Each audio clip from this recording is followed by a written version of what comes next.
Welcome to the Content Champion podcast.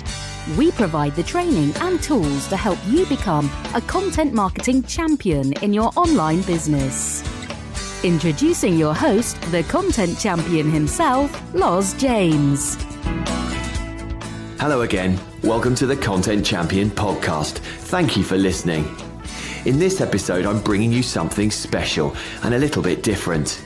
I recently took part in a world record-breaking 36-hour podcast hosted by Mike and Izabela Russell, founders of New Media Europe and the UK podcaster community.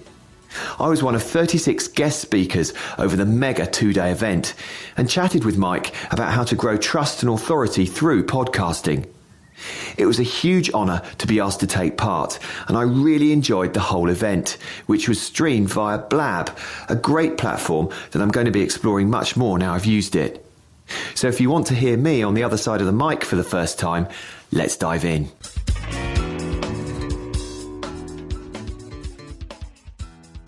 Welcome along. If you've just joined in right now, this has been just 2 hours and 34 more to go. It's going to be very exciting. I'm Mike, one of the co-founders of the UK Podcasters Community and the New Media Europe Conference.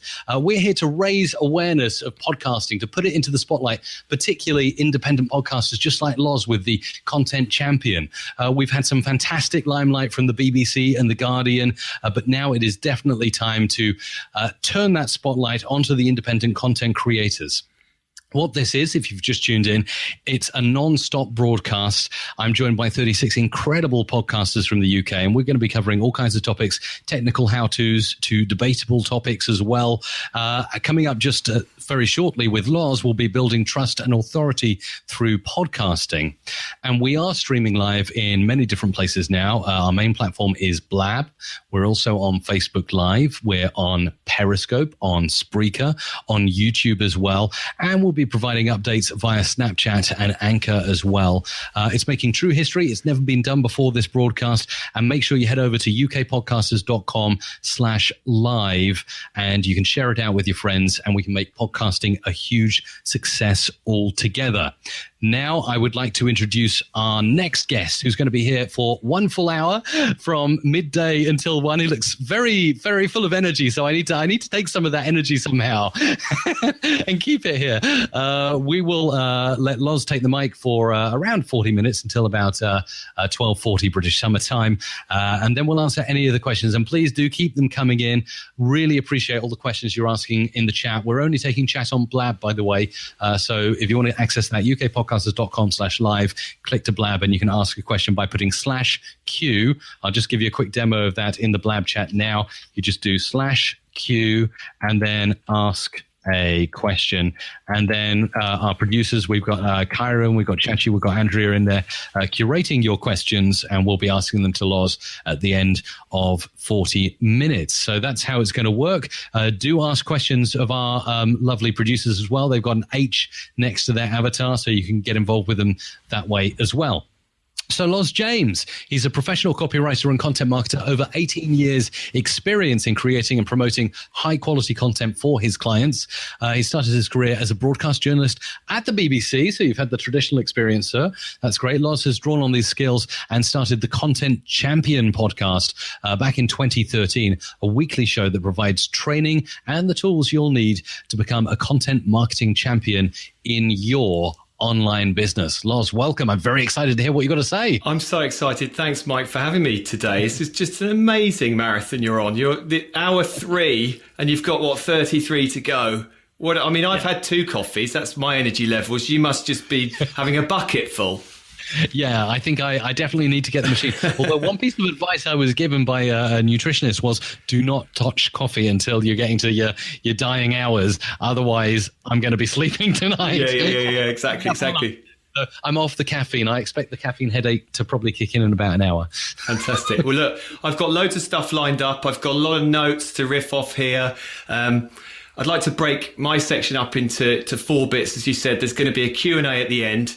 I'll start off with my background and how I got into podcasting, then talk a bit about my podcast, the Content Champion podcast, and what format it takes and what it's meant for my business in building that trust and authority. Then give you some action steps on building that authority and trust with podcasting. And then, as we say, get to about 40 minutes. We'll start to take a Q&A, and you can ask me about podcasting and how it fits specifically with my skill set into perhaps the content marketing process as a whole. So I'll start off with my background for people that don't know about me. I started out, as you said, as a broadcast journalist. About 18 years ago, I did an NCTJ course, National Council for Training of Journalists course, in Birmingham, and then went on to work for Radio Stoke on secondment, and then did some work for BBC Radio Suffolk.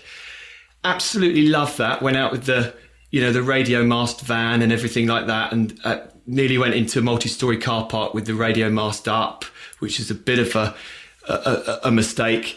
Loved all that recording, going out meeting people, loved all the tech stuff, the mics and all that stuff. What I didn't like was going into the recording editing studio for hours and hours and hours for kind of the money that I was on. So I started to look elsewhere, and a friend who ran a graphic design studio basically said to me, have you ever considered becoming a copywriter? And I didn't really know what one was, to be honest. So he started throwing me a few copywriting jobs out.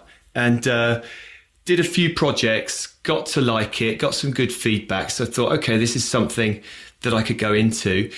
Wasn't really paying the bills at that point because it was just in dribs and drabs. So for about 8-9 months, I started to pay the bills with a recruitment consultancy job in Covent Garden in London. So I worked for a temporary recruitment agency where I actually won an award for business development, signing up sort of gala casinos and London Clubs International, various different casino organisations. The reason I mention that here, and it all ties in with what I'm going to talk about later, will come full circle, is that was a great experience for me in terms of understanding the sales process that then went into the copywriting work, and ultimately informed the type of content I produce for my clients and also for my own sites, and also fed into the whole copywriting and journalism thing that gave me that platform to build from.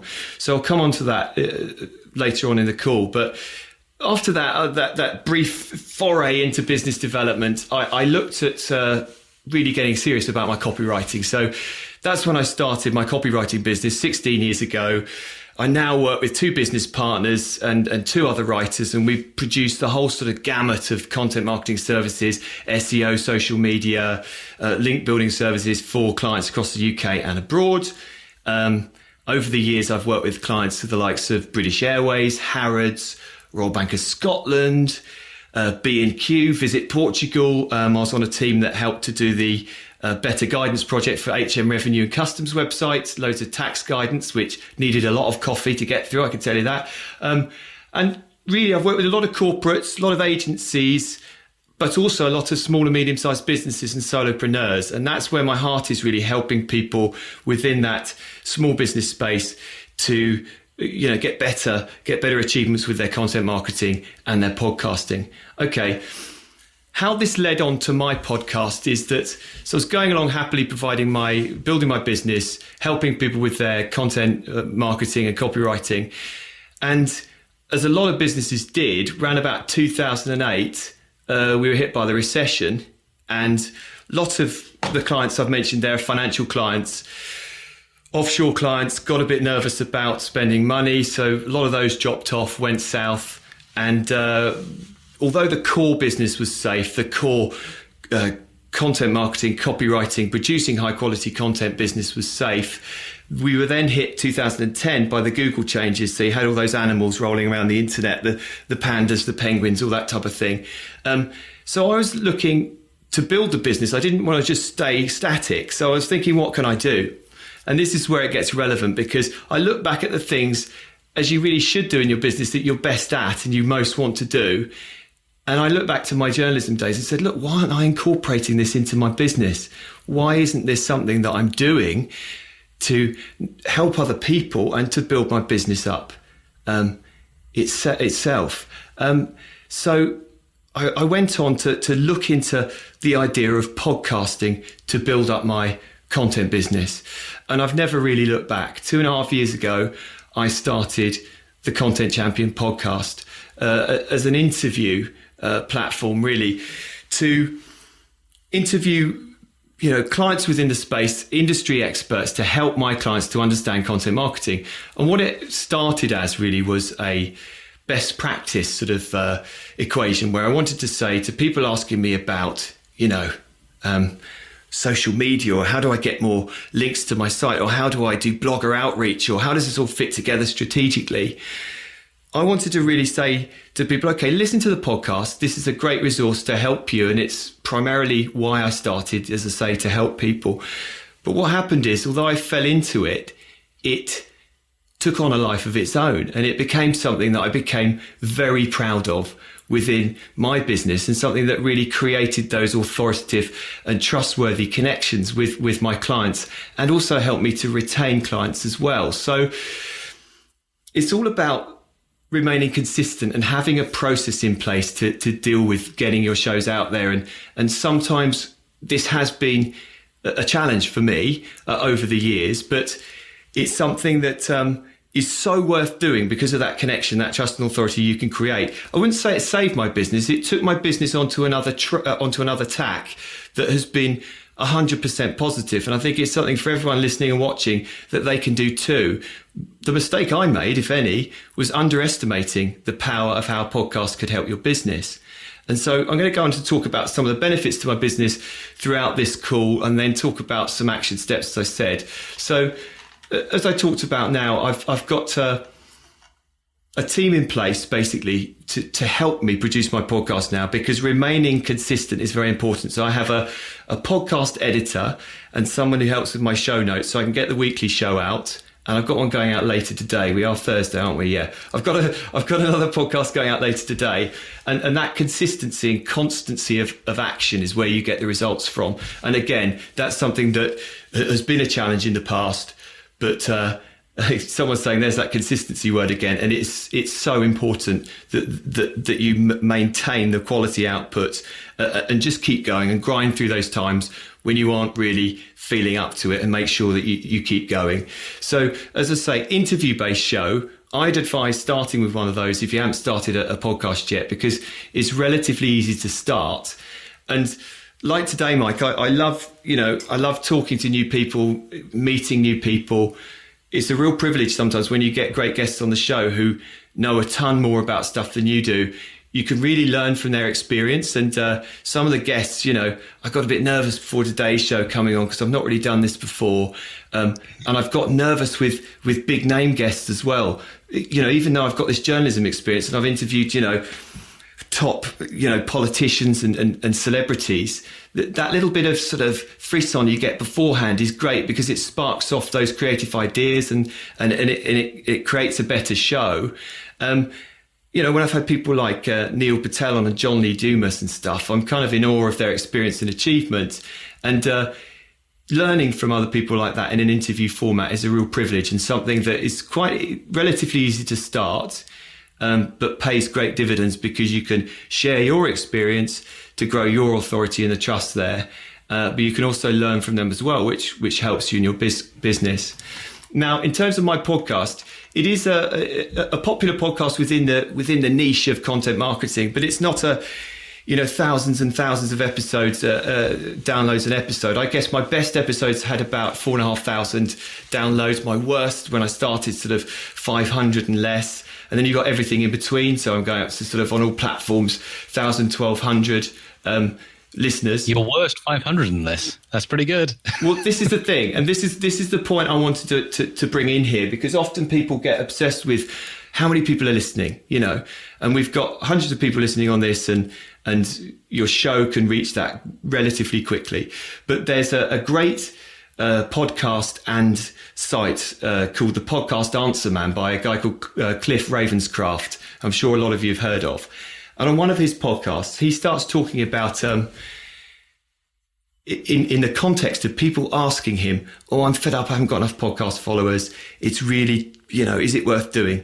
And he says, look, just forget all that. Imagine yourself standing on a stage at a conference or at an event, and you've got, let's take a small number, let's say 300 people, because that's relatively easy to achieve. You've got 300 people, 10 rows of 30 people, all sitting intently, waiting to give you their 100% attention for the next hour, because you've got that trust and authority with them to communicate all about your brand, your business, your products and services, and all about who you are. The value is immense. Any business, any day of the week would take that as a great way to grow their brand and business. And that's what I'd say to people who are considering starting a podcast or who've just started. Don't get hung up on 100 people listening. You can use the email analogy as well, the email list. Back in the Wild West days of the internet, I've had bigger email lists than I do now. But often, if you have a really big email list, and you've got tens of thousands of people on there, and you're not providing the value and you're not providing the engagement and creating that trust and authority, the response rates from that email list can be very low. So you're far better off having a very targeted, engaged podcast audience or email list in this context, because the results will be exponential off the back of that. Okay, so I've talked a bit about my podcast, what format it takes. Let's look at benefits, because there are tons of tangible benefits to using podcasting as a trust and authority building vehicle.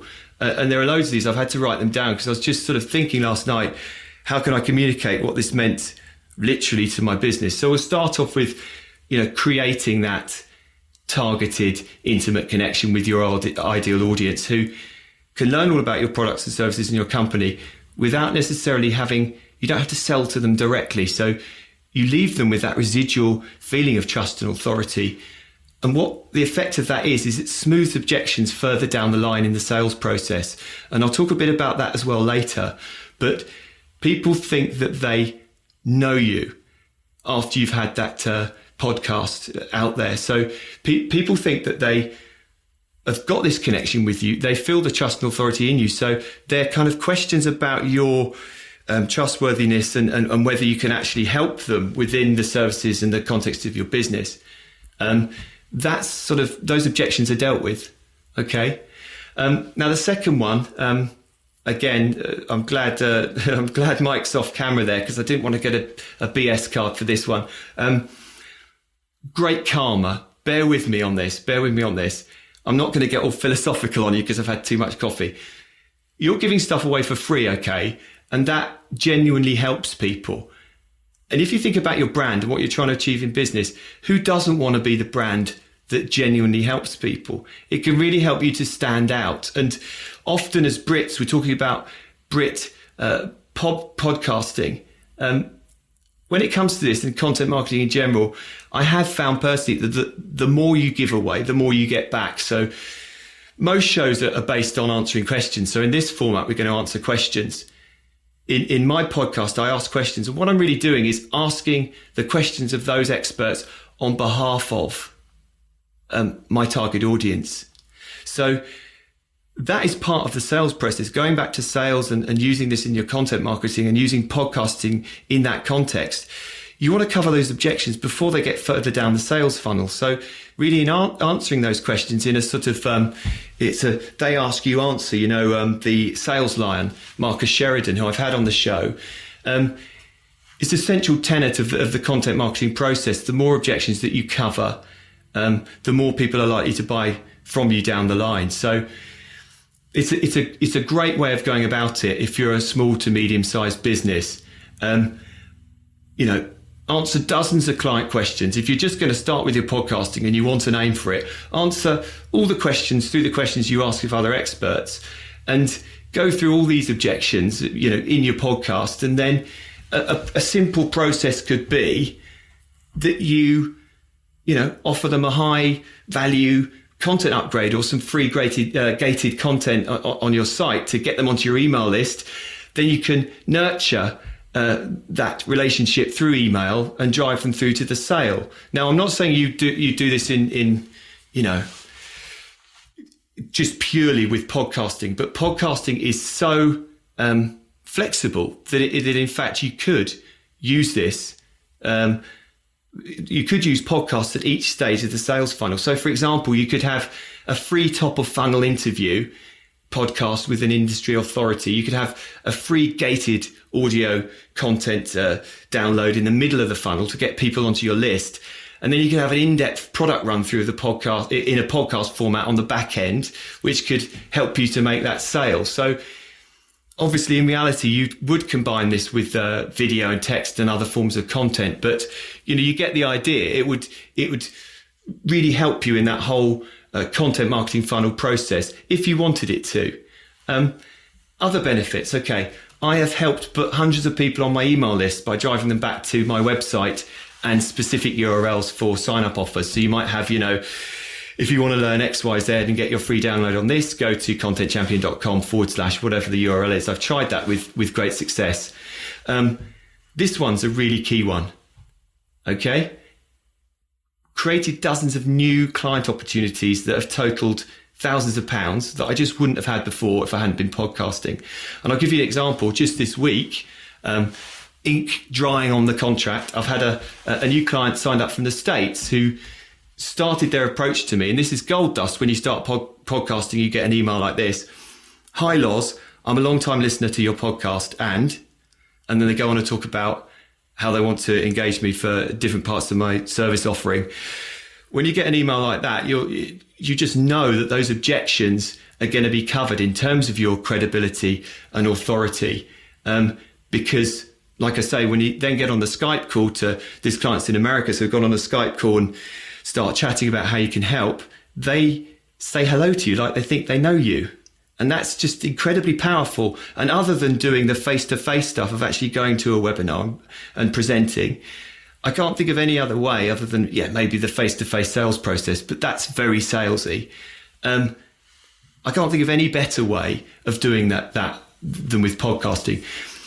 Now, I'm not saying that podcasts can directly create sales qualified leads, but they do play a very important role in that process. Next benefit, help with client retention. This is a good one for existing clients by maintaining trust and authority. It might give an avenue for you to show areas of expertise or services that they didn't know you could help them with. So I'll give you an example. I've got a client in the health and fitness niche who I was doing retention blogging for. They were listening to a few of my podcasts and we were chatting about email, and they came back to me. Next call, we were on phone call.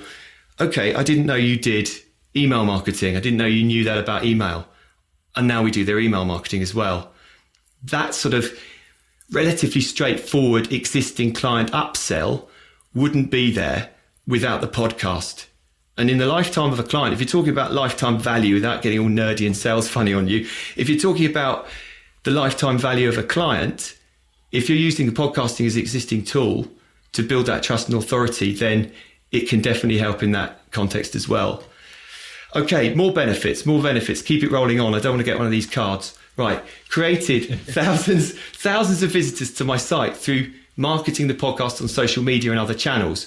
So what I do with this is I use multiple graphic cards, different graphic cards. I make them up in canva.com. Perhaps we could drop a link in for that. I just go in, make these really nice visual cards, put the guest's headshot in there, a nice graphic in there, and I mix these up and change them around a bit and share them on social media. Then I have other stuff I do in the promotion process, which I can talk about later on.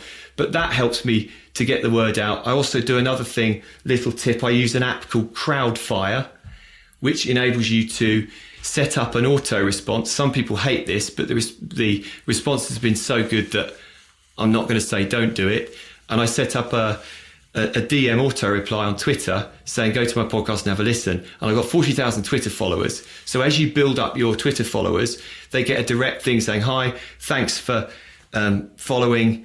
Go and have a look at my podcast here. And that has led to, a lot of people who see a little burst coming from that. Okay, increased engagement. Next benefit. Benefits of building trust and authority from podcasting. Help to build my online authority in the content marketing space, the specific sector I'm in. And this increases engagement through the reception that I get on social media and through my email list. So it just raises your profile to the point where people think, hey, this guy might know what he's talking about. I trust him. I know he's trying to help. Perhaps listen to what he says. And that's very powerful as well. Next benefit here, helping with branding. Okay, this one is perhaps perhaps my favorite because it ties in with SEO and link building as well. Because I've done so many podcasts, people in the content marketing space, they contact me and ask me to be featured in those sort of roundup posts that you could be part of. So while I used to go and do blogger outreach on some sites and try and get links to drive more traffic and get up the search engine rankings, the first sort of year I did my podcast, that wasn't as forthcoming. But as the podcast got more and more popular, I now have 5 to 10 people every month who contact me and say, okay, do you want to be featured in this roundup post? And, I've heard you on the podcast, et cetera, et cetera. And that's really, really helpful because the knock-on effect of that is you get very high quality links every month from other authoritative niche specific sites, which in terms of link building is as good as it gets. And that's obviously gets me better rankings and more traffic, which is a direct result of getting out there on your podcast. And it means you can really get known in your sector because you have a double header of, okay, I'm getting my brand out there, I'm building my authority on my podcast, but also I'm going up the search engine rankings as well through that authority, through that indirect knock-on effect there as well. So there's some of the very, very, really very tangible benefits of running a podcast. So that's really the first sort of couple of stages. Just to recap, gone through my background and why I started my podcast, what sort of format that takes, looked at some of the benefits of doing that. And now I want to go on to, now we know that the benefits, I want to go on and have a look at some of the sort of action steps we can use to build authority and trust. I'm just going to take a breath and have a little drink. You get a thumbs up. Lots of good quality questions coming in as well. So brilliant. Well, I can see them all coming in. It's great, this platform, isn't it? Because you can see real time what you can go ahead to answer. So it's fantastic. I'll come and I'll keep some of those in mind and I'll come back to those at the end. Okay, action steps. I want to provide some actionable value from this. And it's really about the process I go through in building trust and authority. And I've broken this down into 3 sections. Goals, planning and mindset. Booking guests and show structure. I know this is specific to my interview type format, but it's a really easy place to start if you haven't done it before. And then looking at presentation and confidence as well, which I know can be an issue for some people starting up. And that was alluded to in the previous session as well. Okay, let's talk about goals, planning and mindset to start off with. What are we looking at on timing? Okay, yeah. I don't want to be facetious about this, but you can't build authority and trust with your podcast if you haven't started one. So, often that thing where you think about something as being a good idea and then actioning it becomes more and more difficult. You've just got to get out there. It's the classic case of it's not going to be perfect. I made a ton of mistakes when I started my podcast. If I could go back and start again, I'd probably do it completely differently. At one stage, I thought about relaunching my podcast to try and get that extra kick that you get from, say, being in the new and noteworthy on iTunes and things like that. These are mistakes you can avoid with people's help and everything else. However, it's fair to say that you can't build your trust and authority through your podcast if you don't have one. So the premise is there, without being facetious, just get started because it is fun and you can then learn in hindsight where you need to go with it, get audience feedback because it is obviously a two-way platform. You can get that feedback like we're getting today on Blab and you can make things better, and that's part of the process. So tying this in with other aspects of content marketing, you've got to be willing to commit, and I'm going to use this word again, stay consistent. And I only say that because I have struggled with it myself in the past, but having a system and team and a process in place before you kick off is essential. And that makes things much, much easier. I started mine, as I said, on a sort of bit of a wing and a prayer on a whim of helping people, within my own client set. And so that planning and process and systems were put in place retrospectively, which isn't an ideal way to go about it. So try and set this up from the start. And some of the things you can think about is think about your goals as a business and try and align those with the goals that you have with your podcast. Often when podcasts don't work or content marketing doesn't work, it's when the business goals that you have as an organization don't tally with the content you're producing and your content marketing goals. So podcasting within content marketing, just think about the aims of what you want to do and think of yourself as a professional publisher and what you want to get out of that podcast from the outset. So for most people, until you've started building that audience, more brand awareness is as good a place as any until you start to build up more listeners. So to start off with, just try and get all your ducks in a row in terms of your goals within your podcast itself and align those to your business goals.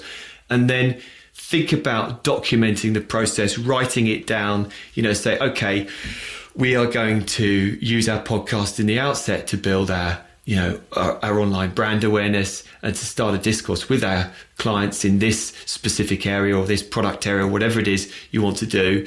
And then we're going to run a weekly interview show or a monthly interview show.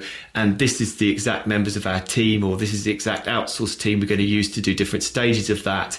And just, write it down. It need only be, a single sheet of paper or something like that, but document that from the start. And as we know, with all content marketing, if you document these things, you get better results.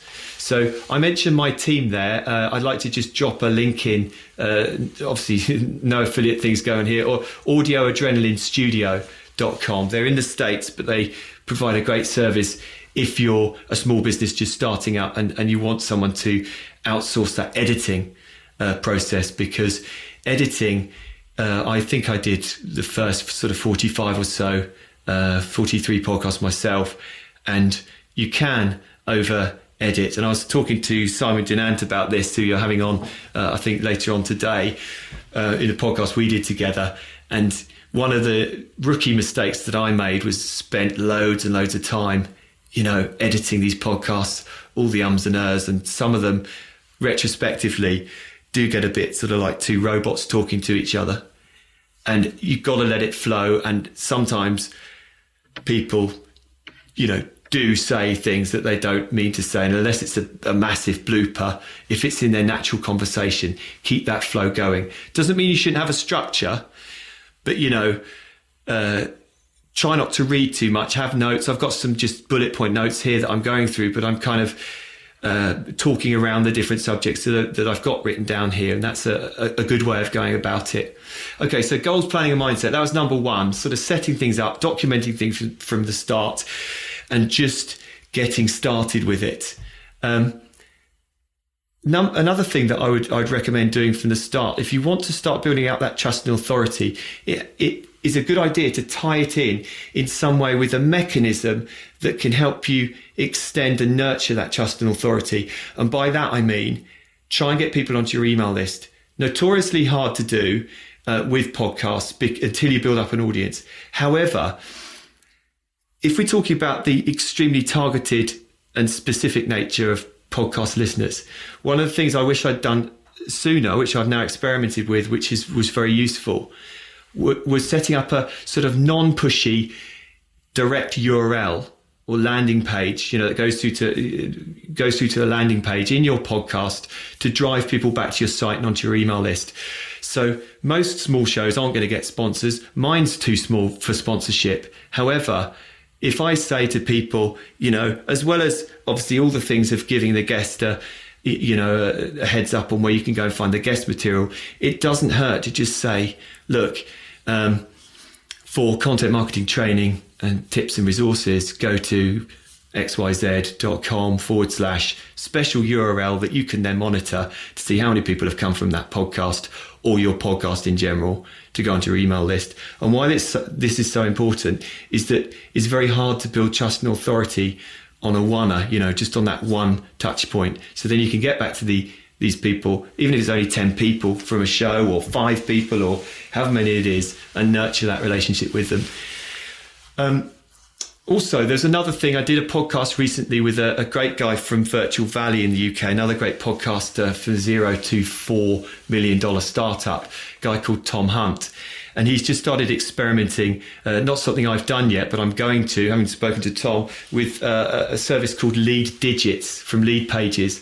And this is one where you can add in a text number. So you text in and it asks you to join an email list, so you can get a specific call to action from that specific podcast to help you build your list and then nurture that relationship, which builds your trust and authority.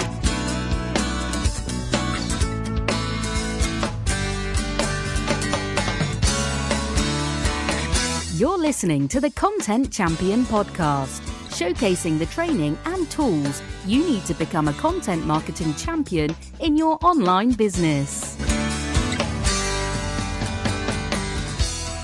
UK stats show that there's about 36% of people listen on smartphones, 30% on digital music players, 8% on tablets, only 16% on laptops and desktops. So think about that, really important. Mindset, I'm going to race through this to get it all in, to give you some value bombs, as they say in the States. Realise that this isn't going to happen overnight.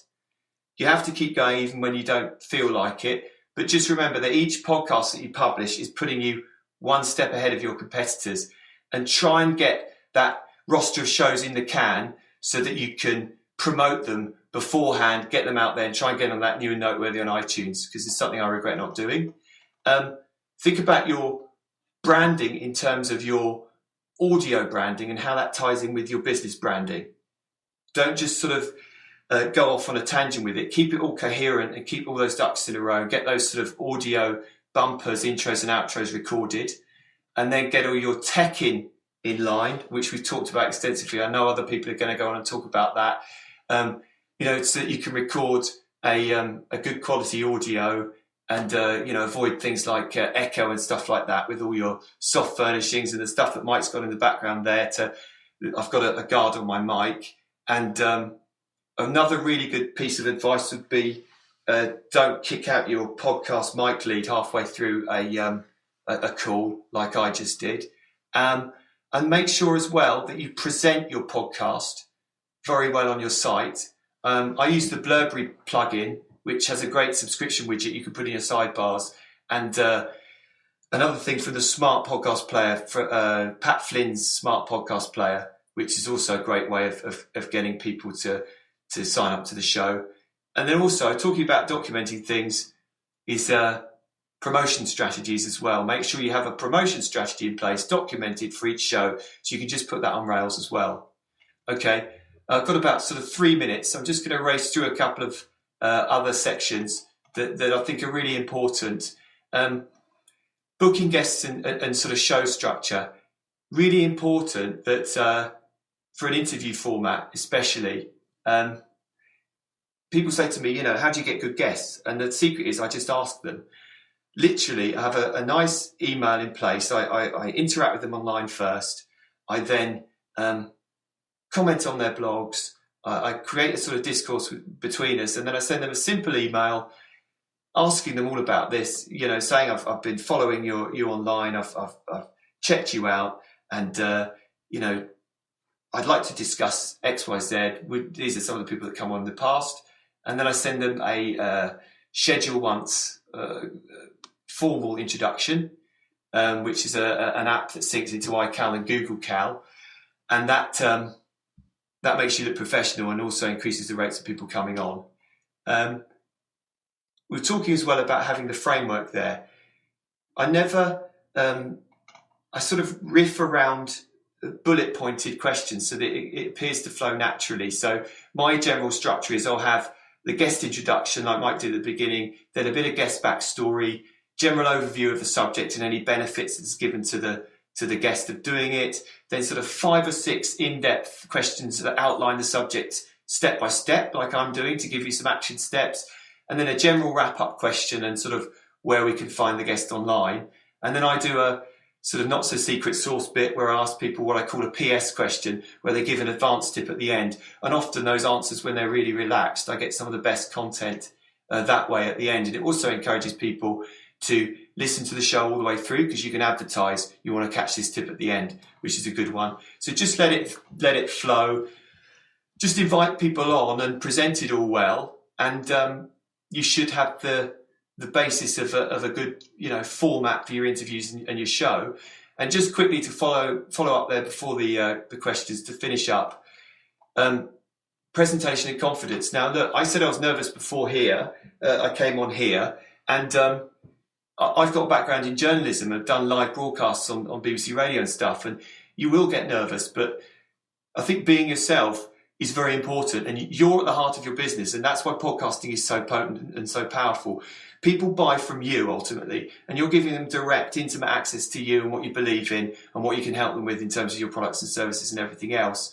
So connecting with people, providing them with this free, high quality information is something, that people, in the big scheme of things, if you're doing it in a genuine way, that process of giving away free information is valued by the listener, and they reciprocate that transaction with the trust and authority that you're trying to build within your business.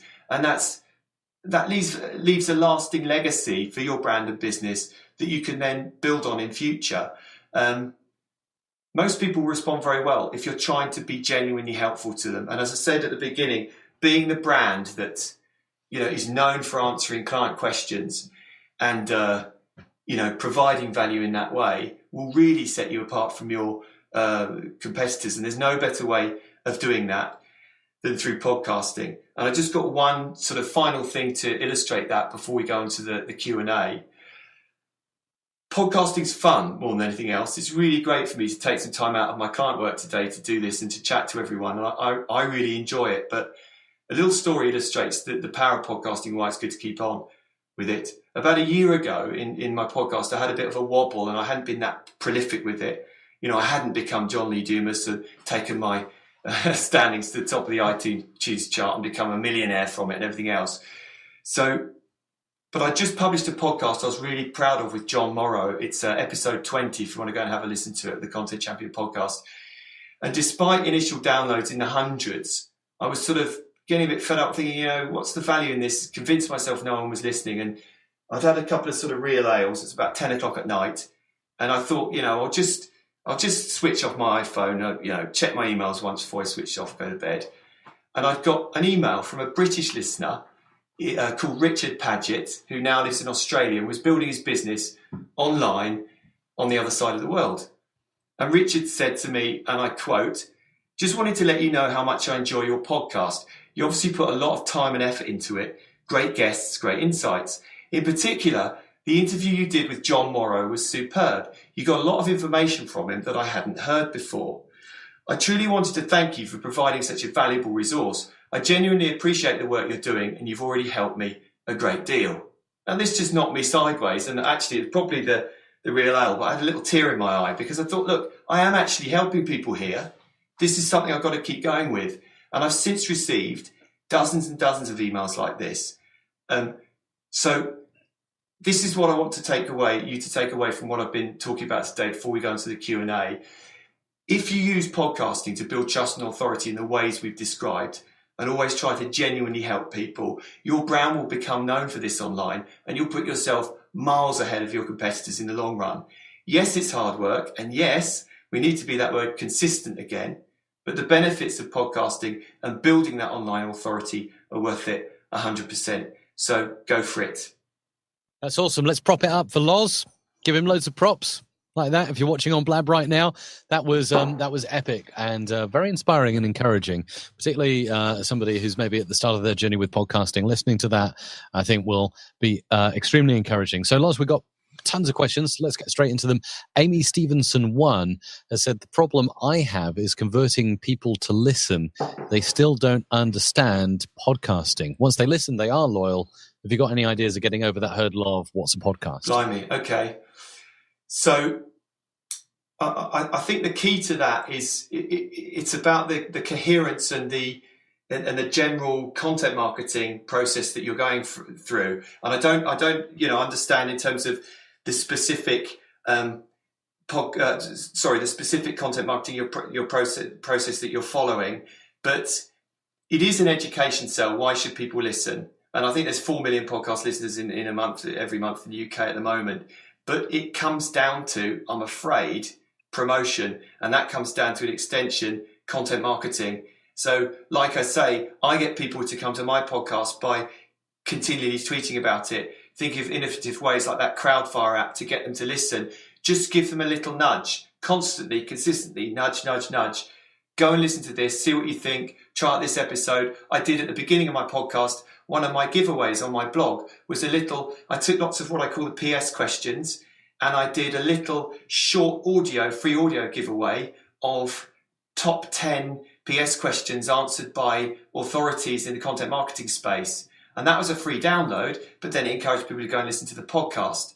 It isn't easy building an audience, but as I say, the results are exponential. So just use all the tools in your arsenal to find out where your audience are hanging out online already in terms of the content marketing process, and then work out what you want to achieve from your podcast, where it fits into that, and then promote the hell out of it. And that is, I'm afraid, it isn't a case of like any other piece of content. It isn't that Field of Dreams things, that Kevin Costner thing, build it and they will come. They won't necessarily, even with all the other platforms that you've got, unless you can promote it. So that would be my advice, is keep the promotion going. Cool. That's a really good answer. I think Amy is trying to call in, actually, and if the tech will allow us, and if Amy does connect, we will take questions in this fashion. I'd love to do that throughout the whole marathon during this Q&A period. If anyone wants to call in and actually ask Loz or any of the guests a question directly, feel free to do that. I can see Amy's not connecting at the moment, so let's move on to Radio Skills, who says it's interesting what you said about being consistent. And Kevin there is wondering if there's a different path to growth between podcasting every week to maybe creating a series or a season. He just comments on it as being an interesting area. I mean, what are your thoughts? One of the things I'm thinking of doing actually on Content Champion is, because I've got the existing audience, but you could do this if you didn't, I was actually thinking of doing some free course-like materials as a podcast, where I do a video podcast, a piece to camera, if you like, they call it in the industry, where we're talking about a specific part of the content marketing process. So, for example, it might be starting off with defining your business goals and then how those apply to content marketing, etc., but have a pre-planned, like you say, course in place where you're going to cover a certain amount of information, maybe a 10-part series on that process of content marketing in 20 steps or 10 steps, whatever it will be, and then have a download from that, which is a checklist or a spreadsheet to fill in on the blog. So you could podcast and do a sort of video, audio podcast in a sort of course format that has a defined time. And you don't then need to put that onto iTunes, because they do expect, and the whole iTunes process works on a consistent podcast basis. But you could put that on something like SoundCloud, or you could host it host it in another way on your blog and provide value that way. And then you could do sort of like audio courses in that sense, or even, which is something I'm doing at the moment, putting some podcast material in a gated area on my site. So like I was talking about flexibility, there's tons of ways you can use podcasts. Doing a consistent weekly or monthly or bi-monthly show on iTunes is just one of them. They can be used in any number of ways at different stages of the sales funnel, if you're looking at it in that way. So I hope that answers the question. It's a great idea, though. Very interesting indeed. I can see we've got a call here. Let's see whether we can accept that. And we can. Hi, Kevin. Hello, can you hear me? Hello? How you Very doing? well, thank you. You well? Yeah, not too bad, not too bad. It was really interesting, your comment. The reason my question earlier was it's linked to very much Radio Skills for Podcasters. My podcast is a series, and we'll have a several series of that podcast doing different things. And I know that Colin Gray advocates series podcasts. And I wondered, from your experience, you earlier on you mentioned that you regularly podcast. You're doing it non-stop. Do you think there's a difference in aggregating audience from having a podcast that's just a series, as Colin and I will do, compared to maybe you and the John Lee Dumas of this world who... Well, thanks for putting me in the same sentence as John Lee Dumas. Props for that. In my experience, when I stopped podcasting regularly, my listenership started to fall because of the platforms that I choose to publish through. So because I was on Stitcher and iTunes, and I was on the BlackBerry network, another one, Zoom, which I think is defunct now, I noticed across those platforms, my audience fell when I didn't produce. I don't know whether it's algorithmic or audience expectation, because you are becoming that publisher. As you say, you're meeting an expectation of regular content, and people then get used to that, and you're kind of training an audience, which is why we obviously have radio and TV shows that are consistently scheduled. So I think there is something to be said for the consistent scheduling line of argument. And the only thing I'm building some at the moment, exactly what you're talking about, some audio based sort of almost like courses that are standalone, but they won't be on iTunes in that context, because I don't think that ongoing rolling consistent format would work in that context. So just from my experience, when I haven't been consistent, it's definitely, the audience has definitely fallen. I think that's because they're expecting something that doesn't come. Can I chip in with another question that kind of links to that, because it's all content, as you know, that's your thing, content champion. And it's something that I've been talking with a fair few people about recently, and that's the innovation and future of podcast, the word podcast itself. Interesting, the podcast pod host and all that in the background there with Matthew. But the question is, what's the future? So talking with people, radio people and people who make video, it's content. In other words, the future is, it's not necessarily radio, it's not necessarily podcast. So it's audio, it's TV, it's video. And funny enough, I went to several conferences last year. Mike was at one of those conferences where they said audio's the new digital. And we sat there going, yeah, that's brilliant. I went to another conference a few weeks later. There was a TV podcast, and they were saying video's the new digital. It's all saying the same thing, but for their own area. And perhaps they're wrong. Perhaps the new digital is the platforms that we consume it on, but what we provide and what can maybe sift between each, or we, give you an example. I watched a lot of stuff on Netflix. Okay. I can stop that on my lovely little iPad here. I can go watch it on my TV, or I can go watch it on my phone, and I can pick it up exactly where I left off. I would love to be able to, say you had a video and podcast and all that together, I'd love to be able to watch it on one platform and then go off and do it on something else, and it would be something different. It might be, for example, I don't know, it might be the video I'm watching on my iPad, but I go to my mobile and I just listen to the audio instead, but it picks it up exactly where it left off. That's what I'm sort of talking about, the future of content. So you're talking really about a multi-platform, flexible audio app or something like that can enable you to do that. The technology behind that, I should imagine, is approaching with all the stuff we've got now. There's lots of different platforms that we can use for this. But I'd say, just with my content marketing hat on, podcasting is a fantastic thing to do, an audio content. And like you say, the next big shiny object, the next thing is video podcasting, the next thing is guest blogging, the next thing is link building, the next thing is on-page SEO, whatever it is, it all has to be done within the context of a strategic plan of what you want to achieve in terms of your business with your content marketing. And I think a podcast fits into that if it's right for your audience and your product and your services. I've got clients where a podcast would just be patently not the right thing to do, but I've got many others where it is. So I think it's a case of looking at your individual circumstance and fitting the media to the message, and those messages, how they're delivered, is kind of changing the game. And obviously we've gone from this prescriptive model of watch these 4 channels, or 3 when I was younger, BBC One, BBC Two and ITV. You take what you're given in a sort of Reithian, BBC sense of prescriptive media. But now we're moving on to not only you choose, as you say, what you want to consume, and there's many more publishers out there, but the technology is determining how you consume that. And the sort of app you're talking about is fascinating, and it is probably going to happen. So you're on a multi-platform, mobile, access to different types of media, but the message, and this is the important thing I think for businesses listening who want a podcast, the message has to be strategic. Otherwise that could quickly become nonsensical, if you see what I mean. Do you see my point? Spot on. Thank you, Lars. Thank you, Kevin. I think we're going to squeeze in maybe one or two more questions before we get onto the Yap Audio guys, Matthew McLean and Robert Cudmore. They're coming up next at 1 o'clock BST. So how about this for you, Lars?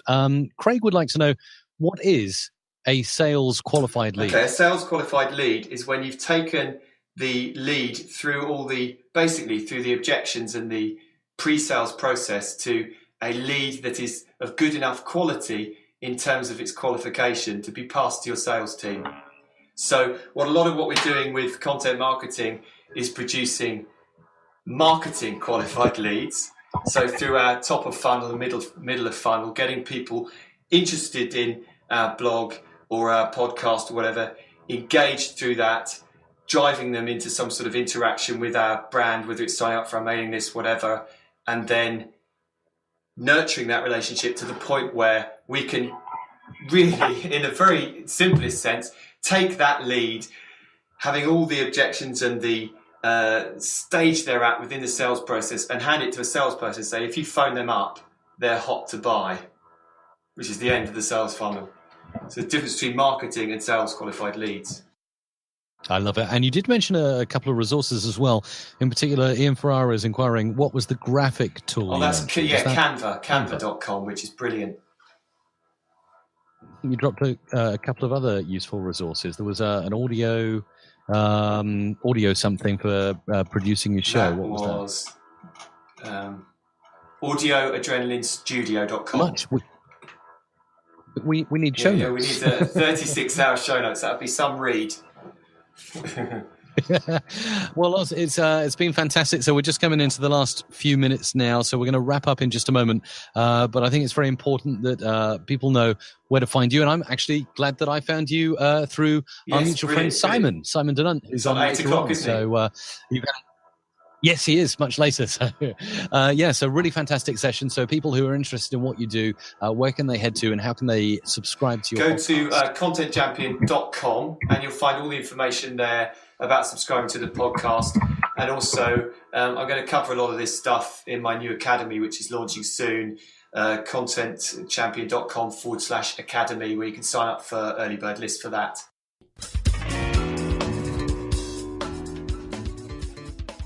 Okay, guys, I really hope you enjoyed this special edition of the Content Champion podcast. Just to mention again, that link to my new Content Champion Academy launching soon. If you want to get early bird pricing, join the VIP list now at contentchampion.com/academy.